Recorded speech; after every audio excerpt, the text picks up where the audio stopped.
பக்கத்தூர்ல இருக்க கிராமம் பூரா போராம அடையும். இந்த ஏனாபட்டிக்காரங்க என்னடா குளத்துமுறாத்திடுறாங்க இப்படி இருக்காங்க. அப்ப இங்க என்ன காரணம்?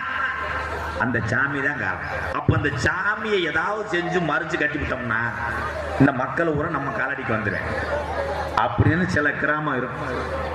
அதை வந்தவனே நான் சாமியை கும்பிடும் போது தெரிஞ்சுக்கிட்டேன், இங்கே தெய்வம் மிக துடியார். சும்மா இது விளையாட்டு கிடையாது. நீங்க எல்லா மேடையில நீ பார்த்துருக்கீங்க. எல்லாரும் வந்து சாமி அழைக்கிறது விளையாட்டு கலைக்க முடியாது. அவன் உடம்புல உள்ள அவன் சாமி துடியா இருந்தாத்தான் உள்ளூர் சாமியை கூப்பிட முடியும். சாமி அவன் வீட்டு கிள்ளிக்கிற கிடையாது, தூக்கி எறிஞ்சு அடிச்சுட்டு போயிடும். சரிதானே? இப்ப பார்த்தீங்க சாமி எப்படி இருக்குன்னு பாட்டுல சொல்றேன், பிடிச்சிருந்தா கைதட்டுங்க. ஏனாபட்டி கிராமத்திலே பாட்டங்க ஆட்ட சாமி வீரம் குறையலையா. இந்த ஏனாபட்டி சாமி தத்துருமா இருக்குதோ வாடையா. இங்கே உள்ள சாமி கூட துடியாக இருக்குதோ வாரையா.